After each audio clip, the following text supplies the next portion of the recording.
Assalamualaikum warahmatullahi wabarakatuh. Mari kita bersyalawat kepada baginda Rasulullah. Semoga Allah melimpahkan rahmat dan ketenangan di hati kita. Bayangkan lampu kota menyala, angin sore menyapu dedaunan, dan suara gitar memantul di tembok taman yang lembab. Pernahkah seorang pengamen sederhana mengetuk pintu keluarga berpangkat tinggi? Pernahkah cinta diseret ke pengadilan kehormatan? Mengapa kisah ini harus didengar? Karena di sini kita akan menyaksikan bagaimana harga diri diuji, bagaimana ketulusan melawan tawa yang meremehkan, dan bagaimana rahasia masa lalu bisa mengubah nasib siapapun dalam sekejap. Dukung terus dengan subscribe, like, dan share kanal Rizka Story agar kisah ini tetap hidup dan memberi semangat untukmu yang sedang berjuang. Sore itu, langit Jakarta berwarna jingga kusam. Di bawah pohon trembesi tua, seorang pemuda berusia 25 tahun duduk di atas kursi plastik retak, memeluk gitar yang kayunya menguning oleh waktu. Namanya Raka. Suaranya bening, tidak berlebih, seolah keluar dari sela luka yang sudah lama ia akrabi. Ia menyanyikan lagu tentang rumah yang tak pernah benar-benar pergi, tentang langkah yang selalu kembali kepada harapan. Di kaleng biskuit bekas, koin beradu pelan, membentuk ritme yang menambah rasa pada nyanyiannya. Di bangku semen seberang, seorang perempuan muda menatap lekat. Wajahnya teduh, matanya jernih, kerudungnya rapi, dan senyumnya seperti lampu kecil yang ditutup telapak tangan. Namanya Naila. Ia anak pertama seorang jenderal polisi yang disegani. Rumahnya tak jauh dari taman, pagar tinggi, kamera mengawasi, sopir menunggu di balik kemudi. Namun sejak 2 pekan terakhir, setiap senja, Naila meminta berhenti sebentar di taman itu. Ia menyebutnya tempat belajar jujur. Sopir hanya mengangguk, mengerti bahwa ada hal yang tak bisa disuruh cepat. Raka menuntaskan bait terakhir lalu menunduk. "Terima kasih," ucapnya pelan. Naila berdiri, melangkah mendekat, menyodorkan gelas kertas. "Teh hangat." "Barusan gerimis. Kamu pasti kedinginan." Raka menerima. Uapnya naik tipis. "Terima kasih. Kamu selalu nyanyi lagu yang sama di bagian ref," kata Naila. Seperti janji yang belum disampaikan. Raka tersenyum kecil. Beberapa janji baru pantas diucapkan saat orang yang kita tuju sudah siap mendengarkan. Naila menatapnya. Ada jeda yang tidak canggung. "Aku Naila." "Raka." "Senang bertemu." Tak ada yang berlebihan di antara mereka. Percakapan-percakapan kecil tumbuh seperti rumput setelah hujan. Tentang roti hangat di warung pojok. Tentang buku tipis yang menyimpan kalimat panjang. Tentang suara azan yang selalu terasa pertama kali di dada sebelum sampai di telinga. Sesekali Naila tertawa, menutup mulut, lalu segera menoleh ke arah mobil yang menunggu. Raka paham batas. Ia berhenti bicara setiap ponsel Naila bergetar pendek, lalu melanjutkan lagi setelah tenang. Di sela kebersamaan itu, ada salam yang tidak terucap namun terasa. Semoga Allah menjaga pertemuan yang sederhana ini. Malam berganti. Pagi berlalu. Jakarta tetap saja bising. Namun di kepala Raka, suara menjadi satu. Wajah Naila hadir dalam setiap bait yang ia tulis di buku kecil bergaris. Ia mulai menabung lebih keras, mengurangi makan di warung, menyisihkan ongkos, memperbaiki kemeja yang kusam, menyemir sepatu yang retak. Bukan untuk menipu siapapun, melainkan agar saat ia mengetuk pintu surga kecil bernama keluarga, ia tidak terlihat seperti orang yang menyerah pada nasib. Suatu sore yang bening setelah hujan, Raka menghentikan nyanyi. Ia menatap bangku tempat Naila biasa duduk. Kosong. Hanya daun basah dan setitik air yang memantulkan langit. Ia menunggu lebih lama dari biasanya. Lampu taman menyala. Anak kecil satu persatu pulang digandeng ibu. Sopir menyalakan mesin di sisi jalan, menandai waktu pulang. Raka tetap duduk. Hatinya menatap jalan masuk, seperti menunggu salam yang tertinggal. Ketika ia bersiap merapikan gitar, sebuah mobil hitam berhenti. Bukan mobil Naila. Plat nomor istimewa, lampu depan tajam, pintu terbuka cepat. 2 pria berpostur tegap turun lebih dulu. Seorang di antaranya mendekati Raka, berdiri tanpa basa-basi. "Kamu Raka?" "Iya." "Ada yang bisa saya bantu?" Bos ingin bicara. Bos. Raka menelan ludah. Siapa? Dari rumah Ibu Naila. Jawabnya singkat. Raka menatap gitar. Menimbang. Lalu mengangguk. Baik. Perjalanan hanya sebentar. Raka menatap jendela. Jalanan tampak seperti pita basah. Lampu kota memanjang, menetes ke aspal. Di tengah detak yang menanjak, ia berbisik dalam hati. Ya Allah, kuatkan langkahku, luruskan niatku. Aku datang untuk meminta kebaikan, bukan menantang kehormatan. Gerbang rumah batu itu terbuka. Halaman luas, rumput digunting rapi, air mancur berkilat oleh lampu. Raka turun, merapikan kemeja yang paling layak ia punya. Di teras, seorang perempuan berdiri bersama seorang pria paruh baya. Wibawa memancar dari keduanya. Raut mereka menyimpan tanya yang tajam. Raka menunduk hormat. Silakan masuk, kata sang perempuan datar. Di ruang tamu, foto-foto berseragam berbaris, medali tergantung, peta strategi menutup separuh dinding. Aroma kopi pekat bercampur wangi kayu tua. Raka duduk setelah dipersilakan. Jeda menggantung seperti pendulum. Katakan, ucap suara berat dari sisi kanan. Raka menoleh. Seorang pria tinggi dengan sorot mata dingin melangkah turun dari tangga. Jubah rumahnya sederhana, namun bekas bahunya menunjukkan pakaian dinas yang biasa ia kenakan. Dialah jenderal itu. Ayah Naila. Saya Raka. Pak, izinkan saya menyampaikan sesuatu yang sudah lama saya jaga dengan sopan. Ucapanmu singkat saja, sahutnya. Raka menarik napas, membiarkan kalimatnya berdiri dengan tenang. Saya datang untuk melamar putri Bapak, Naila. Ruang itu diam. Jarum jam menggesek udara. Dari jendela, suara gerimis sisa terdengar seperti kain yang disisir pelan. Senyum tipis melintas di bibir sang jenderal, bukan karena terharu. Melamar. Siapa kamu? Raka menatap lurus. Tidak menantang. Seorang pekerja jalanan. Pak. Seorang pengamen. Saya tahu letak saya di mata orang. Namun saya ingin menaruh niat ini di tempat yang benar. Suara langkah terdengar di tangga. Naila muncul.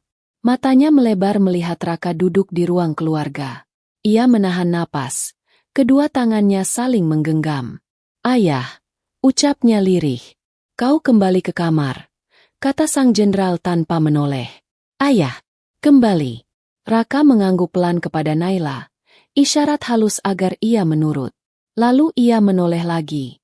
Saya tidak membawa banyak hal. Hanya diri saya, kerja saya, dan kesungguhan saya. Kalau Bapak mengizinkan, saya ingin melamar dengan cara yang baik, sesuai adab, sesuai doa yang saya panjatkan kepada Allah. Jeda berikutnya memanjang. Sang ibu menarik napas seperti menahan sesuatu yang lama ingin diucap. Kau tahu siapa kami? Anak muda. Saya tahu, Bu. Justru karena itu saya mengetuk pintu, bukan memanjat pagar. Kau pikir kesopanan cukup? Tanya suara berat itu lagi. Tidak, Pak. Kesopanan hanya pintu. Setelahnya ada tanggung jawab, ada nafkah yang halal, ada kejujuran yang tidak boleh berkhianat. Bagus kau hafal kata-kata, balas sang jenderal datar. Tapi hidup bukan lirik lagu. Raka menautkan jemari. Di telapak tangan, getar kecil mengalir tapi tidak sampai ke wajah. Saya tidak ingin memaksa. Jika Bapak tidak berkenan, saya pergi dengan kepala yang tetap menunduk. Tapi izinkan saya menyampaikan bahwa perasaan saya kepada Naila bukan angin lewat. Ia tinggal, ia tumbuh. Dan ia saya jaga dengan doa. Sang jenderal melangkah satu tapak maju.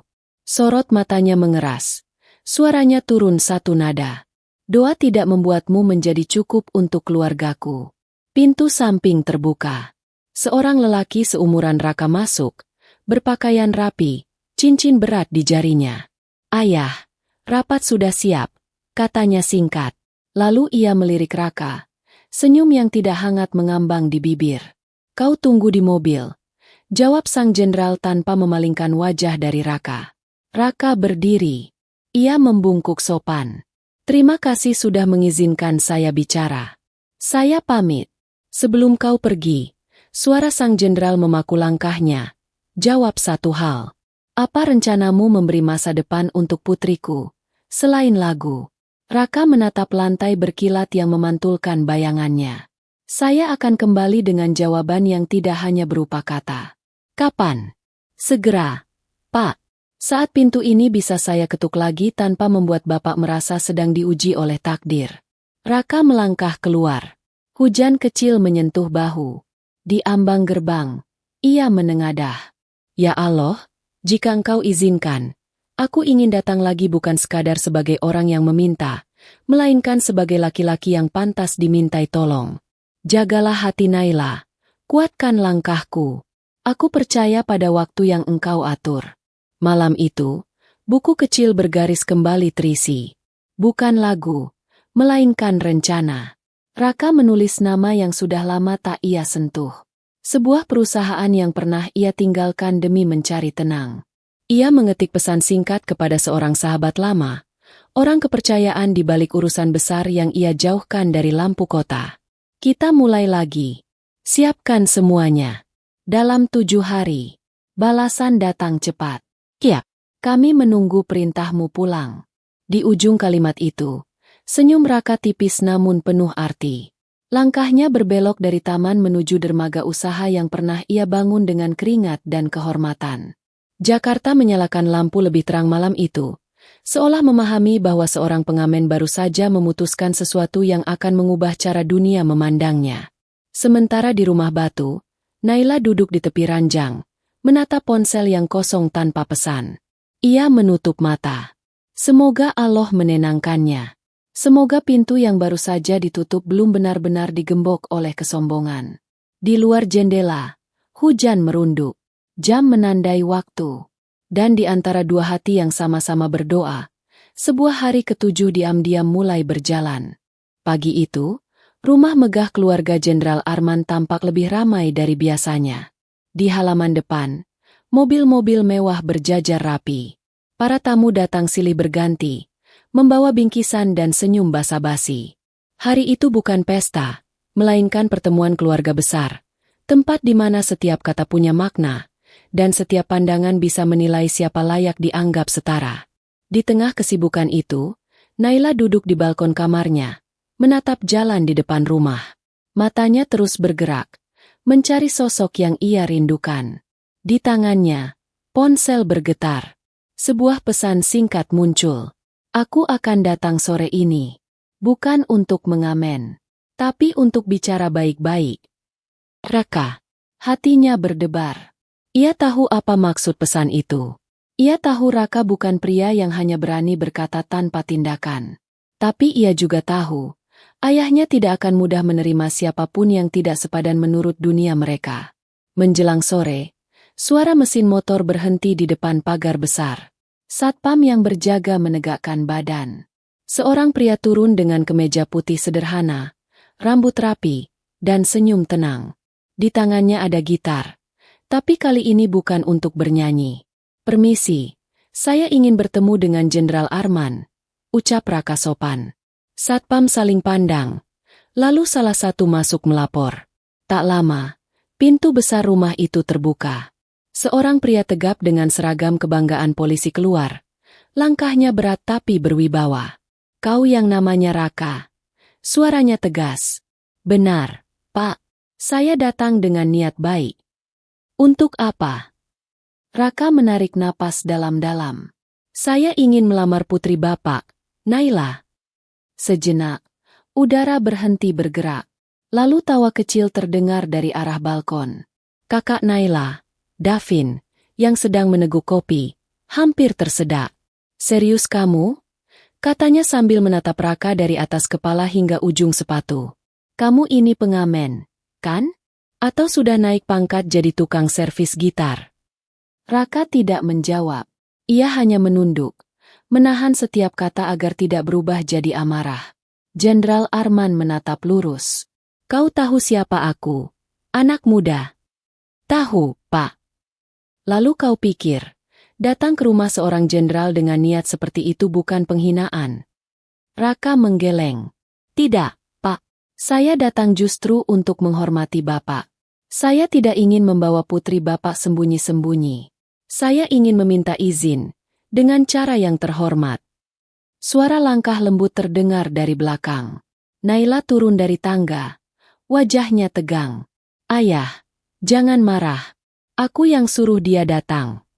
Jenderal menatap tajam. Diam. Naila, ini bukan urusanmu. Tapi ayah. Diam, aku bilang. Bentaknya, hingga suara bergema di seluruh ruang tamu. Raka menatap Naila sebentar. Ada luka di matanya, tapi juga keberanian.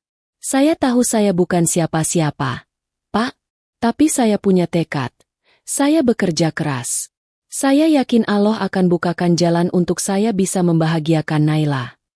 Tawa keras pecah dari arah ruang makan. Ibu Naila berdiri sambil menatap sinis. Anak muda, dunia ini bukan cuma soal niat. Cinta tidak bisa dibayar dengan lagu di pinggir jalan. Lihat sekelilingmu. Apa kau pikir kami mau menukar nama besar keluarga ini dengan seorang pengamen? Kakak Naila menimpali. Sudah cukup. Kalau kau ingin membantu, kami bisa kasih uang. Tapi jangan mimpi masuk keluarga ini. Raka diam, menarik napas panjang. Ia tersenyum kecil. Terima kasih, Bu. Terima kasih, Mas. Tapi saya tidak datang untuk minta belas kasihan. Saya datang untuk menunjukkan bahwa cinta sejati tidak mengenal pangkat. Sang jenderal berdiri, wajahnya merah padam. Cinta sejati? Jangan bicara soal cinta sejati di rumah ini, anak muda. Dunia ini berjalan dengan aturan, bukan dengan mimpi. Keluargaku tidak akan pernah menikah dengan pengamen sepertimu. Sekarang keluar dari rumahku, sebelum aku suruh orang mengantarmu dengan cara lain. Raka berdiri pelan. Ia tidak membantah. Ia menunduk sopan. Saya pamit, Pak, tapi izinkan saya mengucapkan satu kalimat terakhir. Sang jenderal tidak menjawab, hanya menatap tajam. Jangan pernah menilai seseorang dari penampilannya hari ini. Karena Allah bisa membalikan hidup siapapun dalam sekejap. Dan saat itu terjadi, semoga Bapak tidak menyesal telah meremehkan orang kecil seperti saya. Raka melangkah keluar perlahan. Setiap langkah seperti memikul beban yang berat. Dari balik jendela, Naila menatap dengan mata basah. Ia ingin berlari. Tapi tangannya digenggam ibunya. Kau akan lupa dia. Nak, cinta tidak akan membuatmu bahagia kalau kau harus hidup susah. Naila menjawab dengan suara bergetar. Tapi cinta juga tidak akan bahagia kalau dipaksa lupa. Raka berjalan di bawah langit yang mulai gelap. Angin malam meniup rambutnya.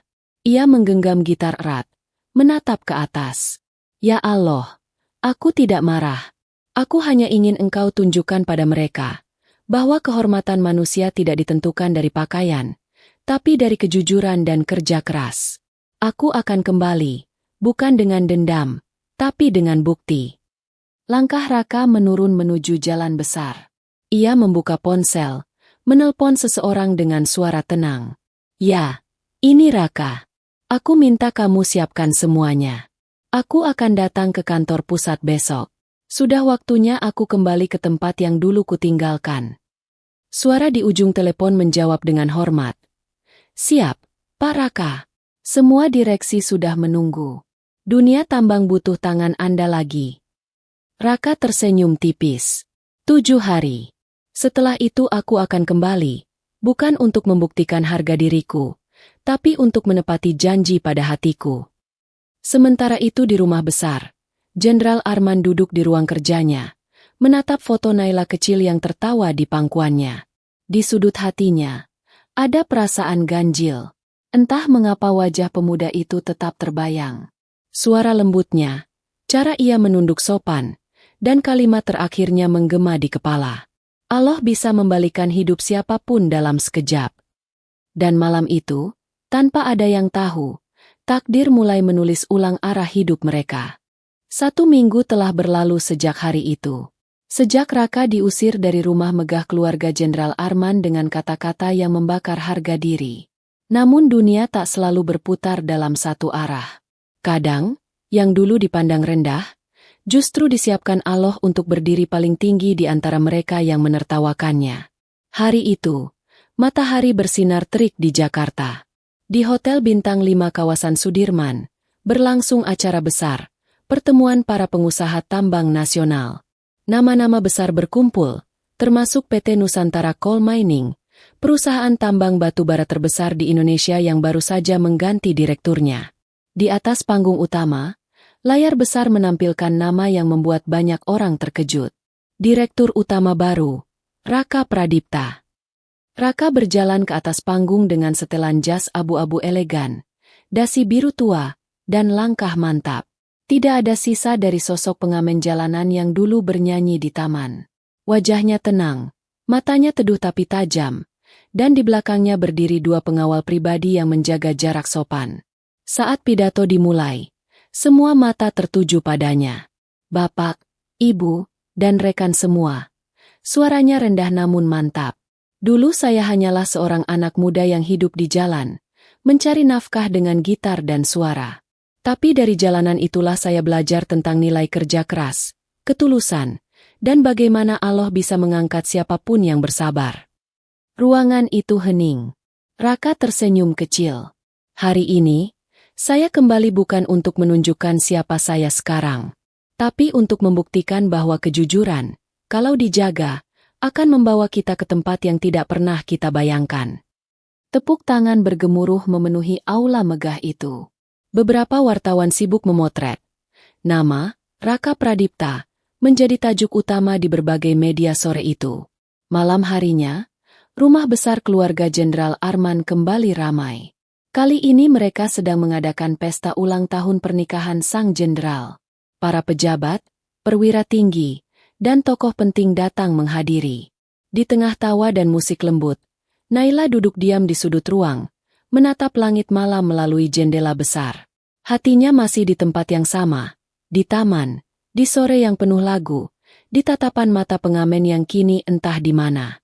Namun takdir punya cara unik mempertemukan dua hati yang belum selesai. Suara mesin mobil mewah berhenti di depan rumah. Dari balik jendela, lampu sorot menyala, dan sopir bergegas membukakan pintu. Seorang pria turun, langkahnya tenang namun berwibawa. Ia mengenakan jas abu-abu, jam tangan perak di pergelangan, dan membawa kotak kecil di tangan. Semua tamu yang hadir spontan menoleh. Astaga! Itu kan Direktur Utama PT Nusantara Coal Mining, bisik salah satu tamu. Yang baru viral itu? Raka Pradipta. Sahut yang lain. Jenderal Arman menoleh. Wajahnya berubah serius. Ia berdiri menyambut. Meski tak tahu untuk apa pria penting itu datang ke rumahnya. Raka berjalan perlahan masuk ke halaman. Langkahnya mantap. Senyumnya hangat. Selamat malam, Pak Jenderal. Katanya sambil menjabat tangan. Selamat malam. Anda Raka Pradipta. Raka mengangguk sopan. Benar, Pak. Terima kasih sudah menerima saya. Saya datang bukan untuk urusan bisnis, tapi untuk urusan hati. Suasana langsung berubah sunyi. Para tamu berhenti berbicara. Mata semua tertuju pada sosok yang kini berdiri di tengah aula rumah besar itu. Urusan hati? Tanya sang jenderal dengan dahi berkerut. Raka tersenyum tipis. Saya datang untuk menepati janji saya seminggu lalu. Wajah Jenderal Arman membeku. Suaranya menurun pelan. Jangan bilang, kau orang yang datang waktu itu. Raka menatapnya dengan tatapan tenang. Benar, Pak. Saya pengamen yang dulu Bapak usir dari rumah ini. Gelas di tangan Ibu Naila hampir jatuh. Beberapa tamu saling berpandangan tak percaya. Raka menatap sekeliling, lalu melanjutkan. Saya tidak datang untuk mengungkit apa yang lalu. Justru saya datang untuk meminta maaf jika waktu itu saya membuat Bapak tersinggung. Tapi hari ini, saya datang dengan cara yang pantas. Bukan membawa gitar, tapi membawa kesungguhan dan kesiapan untuk meminang Naila. Suara desahan terdengar di mana-mana. Naila berdiri dari kursinya, menutup mulut dengan tangan. Matanya berair, seolah tak percaya bahwa lelaki yang dulu ia tangisi kini berdiri di hadapan keluarganya dengan wibawa yang membuat semua terdiam. Jenderal Arman perlahan mendekat, Suaranya lebih lembut dari biasanya. Siapa sebenarnya kamu, Raka? Saya memang pernah menjadi pengamen, Pak. Tapi sebelum itu, saya adalah pemilik saham utama di PT Nusantara Coal Mining. Saya tinggalkan semuanya selama beberapa tahun untuk belajar hidup sederhana. Saya ingin tahu rasanya jadi orang kecil, supaya ketika saya kembali memimpin, saya tahu bagaimana caranya menghormati mereka yang bekerja dari bawah. Hening. Lalu terdengar suara tepuk tangan pelan dari salah satu tamu, diikuti tepuk tangan lainnya. Ibu Naila yang tadi menatap rendah kini menunduk dalam-dalam, malu pada kata-katanya sendiri. Sementara Naila berjalan perlahan ke arah Raka, air mata menetes satu-satu di pipinya. Aku tahu kau akan kembali, bisiknya dengan suara bergetar. Raka tersenyum, memegang tangannya lembut. Aku berjanji, Naila. Aku tidak akan datang lagi sebagai pengamen yang memohon. Aku datang sebagai lelaki yang siap menjaga. Sang jenderal berdiri di antara mereka. Pandangannya beralih dari Raka ke Naila, lalu kembali ke Raka. Anak muda, katanya dengan suara berat tapi tulus. Kau membuatku malu. Aku dulu menertawakanmu, padahal aku yang seharusnya belajar darimu tentang kehormatan. Raka menunduk hormat. Saya tidak pernah menyimpan dendam, Pak. Saya justru berterima kasih. Karena kalau bukan karena kata-kata Bapak waktu itu, mungkin saya tidak akan sekuat ini. Sang jenderal menarik napas panjang, lalu mengangguk pelan. Kalau begitu, hari ini aku izinkan. Kalau Naila memang mau, aku restui. Naila langsung menatap ayahnya, lalu memeluknya erat sambil menangis. Raka menatap pemandangan itu dengan mata basah. Suasana ruangan berubah haru. Musik lembut kembali mengalun. Semua tamu berdiri dan bertepuk tangan. Raka menggenggam tangan Naila. Lihatlah, Naila, katanya lirih. Allah memang tidak pernah tidur. Semua ejekan, semua hinaan, semua air mata, ternyata hanyalah jalan menuju kebahagiaan yang sejati. Naila tersenyum dalam tangisnya. Dan aku tahu, kebahagiaan itu ada di sampingmu. Di luar, lampu-lampu malam Jakarta berkelap-kelip, seolah ikut bersaksi bahwa cinta yang tulus memang tak bisa dikubur oleh kesombongan. Di antara cahaya dan musik lembut itu, seorang pengamen yang dulu diusir kini berdiri sebagai lelaki terhormat yang membuktikan bahwa harga diri dan cinta sejati, bila dijaga dengan iman dan kesabaran, akan selalu menemukan jalannya. Pagi itu, langit Jakarta begitu bersih. Angin bertiup pelan, membawa aroma bunga melati dari taman kota yang dulu pernah menjadi tempat dua hati saling mengenal tanpa pamrih. Di bawah rindang pohon terembesi tua, kursi-kursi putih tertata rapi, dihiasi bunga segar, dan di tengahnya berdiri pelaminan sederhana namun anggun. Bukan di gedung mewah, bukan pula di hotel besar. Raka sengaja memilih taman itu. Tempat pertama kali ia menyanyikan lagu yang membuat Naila berhenti dan mendengarkan. Disinilah segalanya dimulai, katanya pada panitia dengan senyum tenang. Dan disinilah semuanya akan aku sempurnakan. Para tamu mulai berdatangan. Beberapa mengenakan pakaian resmi, sebagian lagi hanya berpakaian sederhana. Di antara tamu-tamu itu, ada orang-orang yang dulu mengenalnya di jalan, penjual gorengan, tukang parkir, bahkan pengamen lain yang kini tersenyum bangga. Naila keluar dari mobil dengan gaun putih lembut. Kerudungnya menjuntai anggun. Wajahnya bersinar seperti cahaya fajar. Semua mata tertuju padanya. Tapi tatapannya hanya mencari satu orang. Dan di ujung jalan taman, berdiri Raka dengan setelan jas putih bersih, memegang sebuket bunga mawar putih di tangan kanan, dan mata yang tak bisa menutupi rasa harunya. Saat langkah Naila semakin dekat, Raka menunduk, menarik napas panjang, lalu berbisik lirih. Ya Allah, hari ini aku tidak meminta apa-apa lagi, karena engkau sudah memberi lebih dari yang aku sangka. Terima kasih engkau menjaga perempuan ini untukku. Azan zuhur terdengar dari masjid dekat taman, lembut tapi khusyuk. Suara itu menjadi penanda waktu akad dimulai. Seorang ustaz berdiri di antara mereka, senyum bijak menghiasi wajahnya. Raka Pradipta bin Samiran, apakah engkau bersedia menerima Naila binti Arman sebagai istrimu, dengan mahar cincin emas dan seperangkat alat salat dibayar tunai. Raka menatap Naila, lalu menunduk. "Saya bersedia, Ustaz." Suaranya mantap, tenang, tapi bergetar oleh haru yang dalam. Seketika, takbir menggema pelan dari para tamu yang hadir. Ibu Naila menangis, menutupi wajahnya dengan kerudung. Sementara sang jenderal, yang dulu pernah menolak dengan keras, kini menunduk dalam-dalam. Air matanya jatuh tanpa bisa ia tahan. Setelah akad selesai, Naila menatap ayahnya dengan mata basah.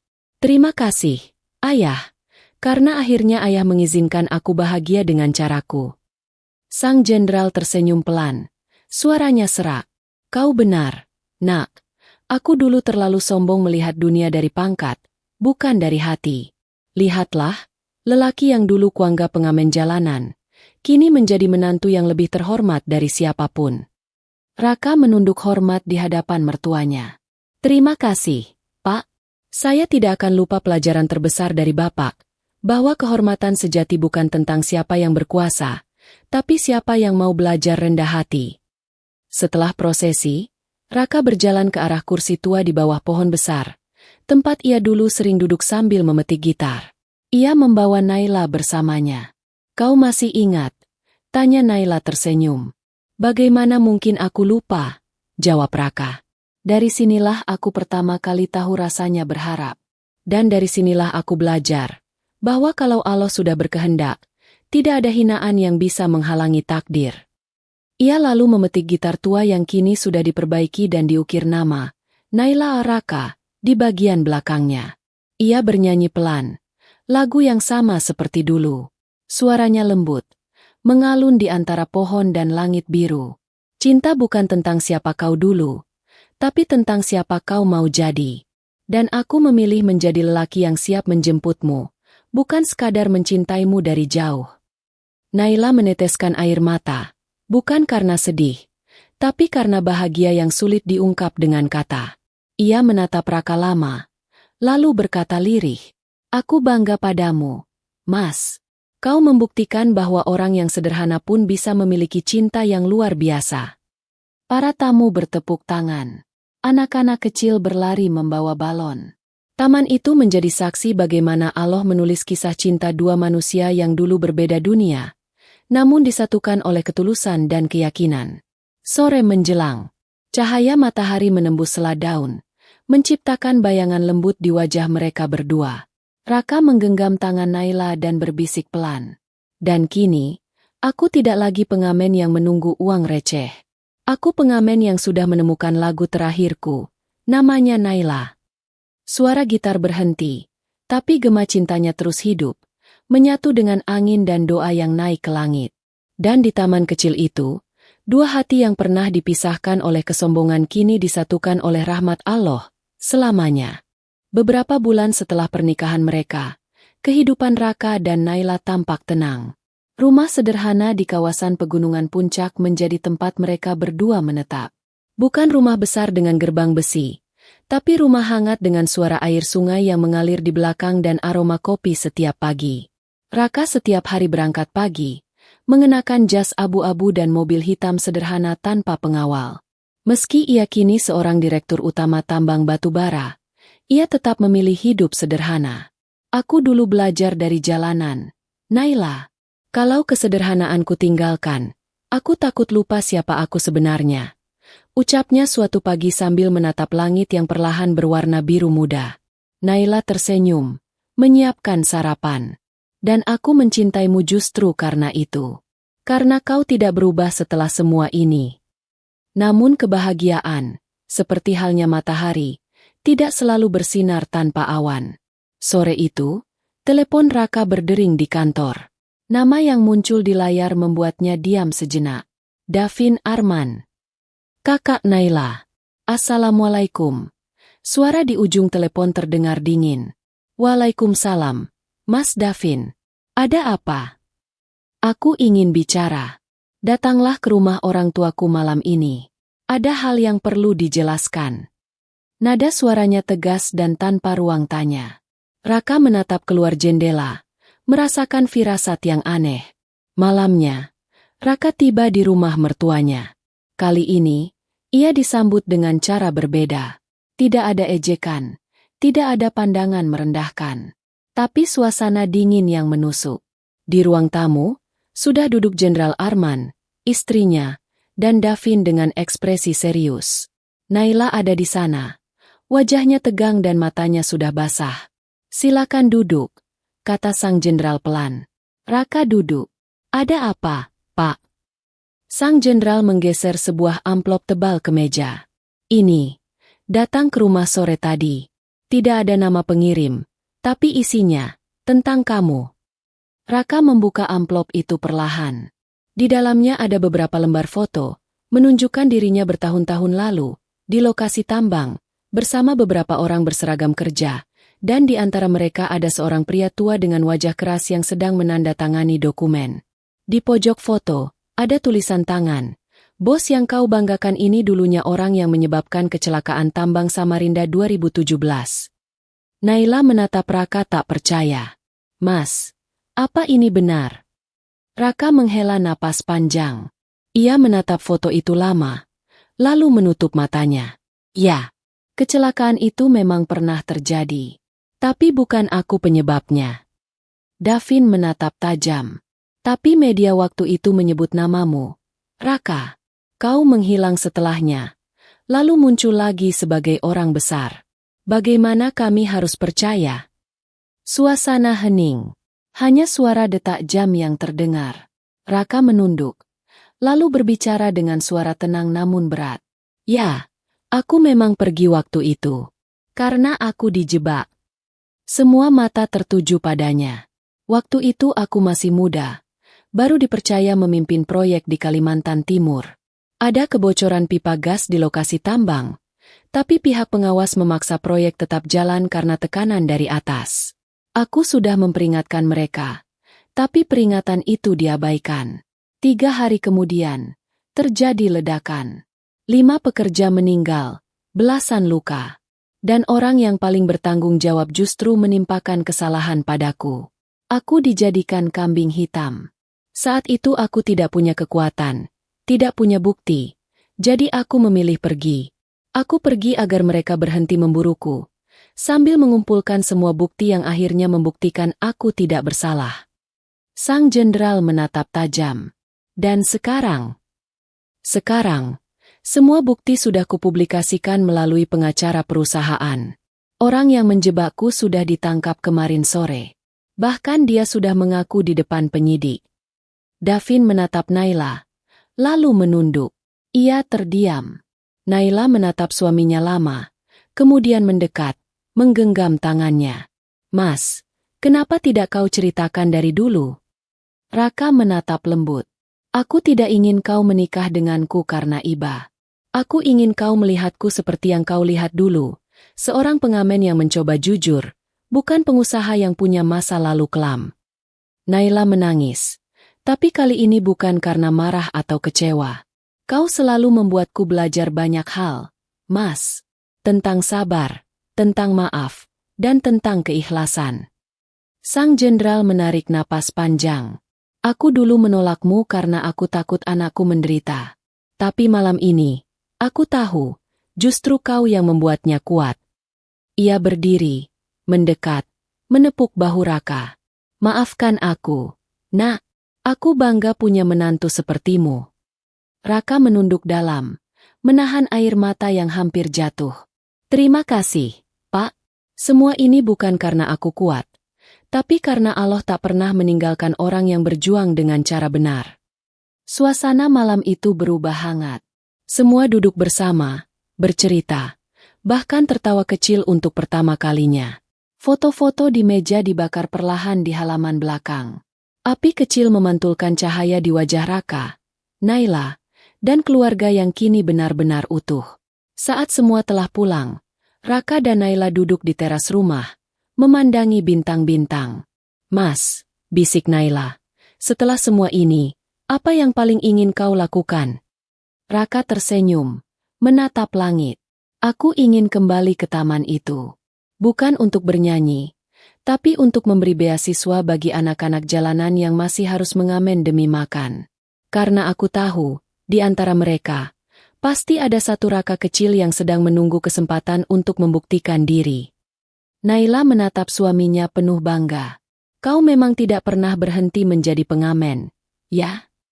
Raka tertawa pelan. Ya, bedanya sekarang, aku mengamen bukan untuk uang, tapi untuk kebaikan. Malam itu, di bawah langit penuh bintang, mereka berdua bersyukur dalam diam.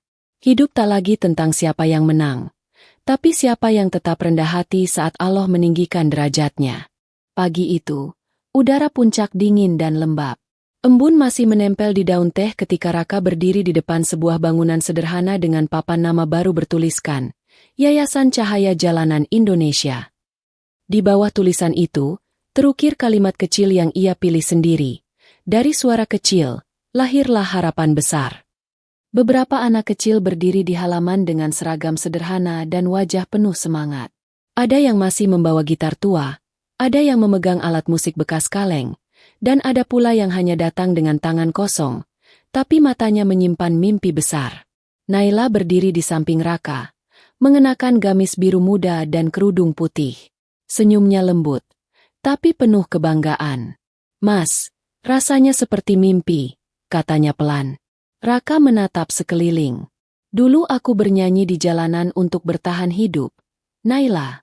Sekarang, aku ingin anak-anak ini bernyanyi untuk masa depan mereka. Mereka tidak boleh lagi mengamen hanya untuk makan, tapi untuk belajar, untuk punya cita-cita.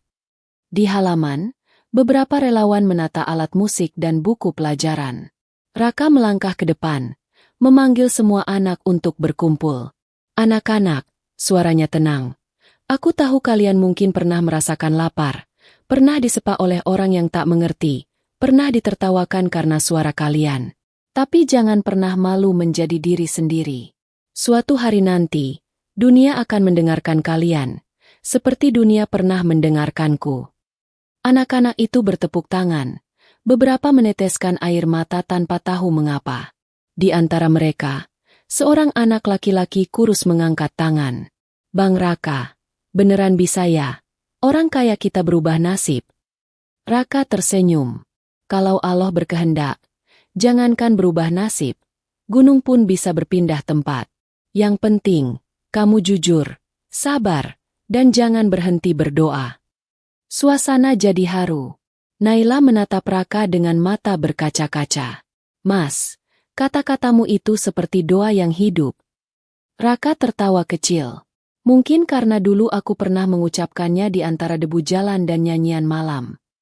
Beberapa bulan kemudian, nama Raka Pradipta kembali ramai di media. Tapi kali ini bukan karena kekayaannya, melainkan karena hatinya. Ia mendonasikan sebagian besar keuntungannya dari perusahaan tambang untuk mendirikan sekolah gratis dan beasiswa bagi anak-anak jalanan. Berita itu tersebar cepat. Di televisi, seorang reporter menyampaikan, dari pengamen jalanan menjadi pengusaha sukses dan pendiri yayasan sosial. Raka Pradipta kini dikenal sebagai sosok inspiratif yang membuktikan bahwa kemiskinan bukan akhir dari segalanya, tapi awal dari perjalanan menuju keberkahan. Jenderal Arman, yang dulu menolak keras Raka, duduk di ruang kerjanya sambil menatap layar TV. Ia tersenyum kecil. Anak muda itu benar, gumamnya pelan. Allah bisa membalikan hidup siapa saja dalam sekejap. Istrinya menatap suaminya dengan mata lembut. Kau lihat, Pak, anak kita memilih laki-laki yang benar. Sang jenderal mengangguk. Ya, dan aku belajar dari menantuku, bahwa pangkat dan kekuasaan tidak akan berarti kalau hati tak punya rendah diri. Suatu sore, Raka dan Naila kembali ke taman yang dulu menjadi saksi awal pertemuan mereka. Kini taman itu telah berubah menjadi tempat bermain anak-anak binaan yayasan mereka. Di sisi kanan berdiri sebuah panggung kecil dengan tulisan, Konser Jalanan Berkah. Raka duduk di kursi kayu, gitar di pangkuannya. Masih ingat lagu yang pertama kali kamu nyanyikan waktu itu? Tanya Naila tersenyum. Masih, jawab Raka sambil memetik senar pelan. Lagu itu bukan sekadar nyanyian, tapi doa yang belum selesai. Ia mulai bernyanyi. Suaranya lembut tapi penuh makna. Tak perlu kaya untuk berarti.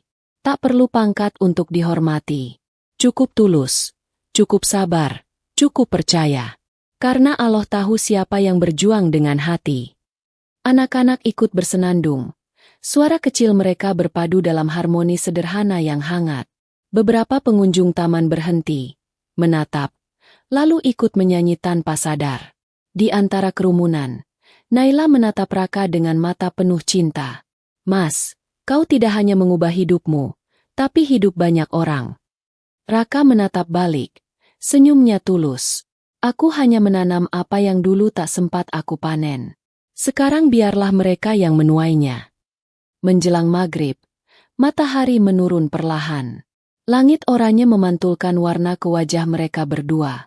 Raka menutup gitarnya, lalu menggenggam tangan Naila erat. "Hidup ini memang seperti lagu, sayang. Ada bagian sedih, ada nada tinggi, ada yang rendah. Tapi kalau kita nyanyikan dengan hati, semua akan terdengar indah." Naila tersenyum, lalu berbisik lembut. "Dan aku bersyukur menjadi bagian dari lagu hidupmu." Raka mengangguk, menatap langit yang mulai gelap. "Selama Allah masih memberi napas, aku akan terus bernyanyi, bukan untuk dunia, tapi untuk mengingatkan diri sendiri bahwa setiap suara kecil bisa jadi cahaya besar kalau lahir dari keikhlasan." Angin sore meniup pelan dedaunan. Suara anak-anak masih menggema. Tawa mereka berpadu dengan azan maghrib yang memanggil lembut. Dan di antara cahaya senja itu, sosok Raka, pengamen yang dulu dihina, kini menjadi simbol bahwa tak ada yang terlalu rendah untuk diangkat oleh Allah, selama hatinya bersih dan niatnya benar. Waktu berjalan cepat. 5 tahun telah berlalu sejak Raka dan Naila memulai hidup baru mereka di bawah naungan sederhana tapi penuh makna. Yayasan Cahaya Jalanan kini telah memiliki cabang di berbagai kota. Puluhan anak jalanan berubah nasib, menjadi guru, musisi, bahkan pengusaha kecil yang jujur dan mandiri. Namun kehidupan, sebagaimana roda, selalu berputar dengan rahasia Allah di dalamnya. Sore itu, Raka duduk di beranda rumahnya, menatap pegunungan yang diselimuti kabut. Gitar tua yang dulu setia menemaninya kini diletakkan di samping kursi. Senarnya sedikit berkarat, tapi nilai kenangannya tak ternilai. Naila datang membawa teh hangat. "Mas, hari ini kau terlihat lelah sekali. Seharian ditambang lagi." Raka tersenyum lembut. "Iya, sayang. Ada pengecekan di lapangan. Tapi aku baik-baik saja." Namun senyum itu tidak sepenuhnya menutupi wajah pucatnya. Dalam beberapa minggu terakhir, ia memang sering merasa sesak di dada. "Mas, aku sudah bilang, periksa kesehatanmu. Kau terlalu sibuk. Semua orang di yayasan bisa menangani urusan tambang," kata Naila lembut. Raka menatapnya, lalu berkata pelan, "Aku hanya takut kalau tiba-tiba Allah memanggilku sebelum semua ini selesai." "Jangan bicara begitu," bisik Naila, menahan air mata. "Aku tidak siap kehilanganmu." Raka menggenggam tangan istrinya erat. "Kau tidak akan kehilanganku, Naila. Aku akan selalu ada di sini," katanya sambil meletakkan tangan Naila di dadanya. "Di dalam hati yang selalu mencintaimu karena Allah." Beberapa hari kemudian, Raka berangkat ke Samarinda untuk menghadiri peresmian tambang baru yang dikelola oleh perusahaan sosial miliknya. Acara itu besar, disiarkan di televisi nasional, dan dihadiri pejabat tinggi. Di tengah pidato sambutannya, suaranya terdengar sedikit bergetar. "Teman-teman," katanya dengan nada berat namun damai, "aku bukan orang hebat. Aku hanya pernah menjadi pengamen yang diberi kesempatan kedua oleh Allah. Kalau hari ini aku berdiri di sini, itu bukan karena pintar, bukan karena kaya, tapi karena Allah menutupi aibku dengan rahmat-Nya." Tepuk tangan bergema. Namun ketika ia hendak melanjutkan kalimatnya, tubuhnya goyah. Tangannya menahan dada, wajahnya pucat, lalu perlahan jatuh ke lantai. Semua panik. Beberapa orang berlari mendekat. Naila yang ikut menyaksikan acara lewat layar langsung berteriak histeris. Raka dilarikan ke rumah sakit terdekat. Malam itu, hujan turun deras. Di ruang ICU, suara mesin monitor berdetak perlahan. Raka terbaring lemah. Wajahnya tenang seolah sedang tidur panjang. Naila menggenggam tangannya erat, matanya sembab. Air mata tak berhenti mengalir. Mas, bangun, ya. Aku belum siap kalau kau pergi, bisiknya lirih. Raka membuka mata perlahan. Senyumnya lembut meski tubuhnya lemah. Naila, jangan menangis. Aku hanya sedikit lelah. Kalau aku harus pergi, aku pergi dalam damai. Tidak, Mas. Kau janji akan terus bernyanyi di taman itu bersama anak-anak. Raka menatap langit-langit kamar, lalu berbisik pelan. Katakan pada mereka, lagu terakhirku bukan tentang cinta, tapi tentang syukur. Suaranya mulai melemah. Naila, tolong jaga yayasan itu. Teruskan perjuangan ini. Jangan biarkan satupun anak kehilangan harapan seperti aku dulu. Dan jika suatu hari kau rindu suaraku. Raka berhenti sejenak, menatap istrinya dalam. Dengarlah angin sore, karena di sanalah aku akan bernyanyi untukmu.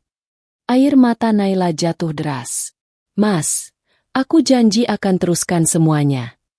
Monitor berdetak lambat, kemudian berhenti. Suara panjang dari mesin monitor menggema di ruangan itu. Para perawat berlari, tapi Naila tahu. Lelaki yang ia cintai dengan seluruh jiwanya telah pulang kepada Allah dengan tenang.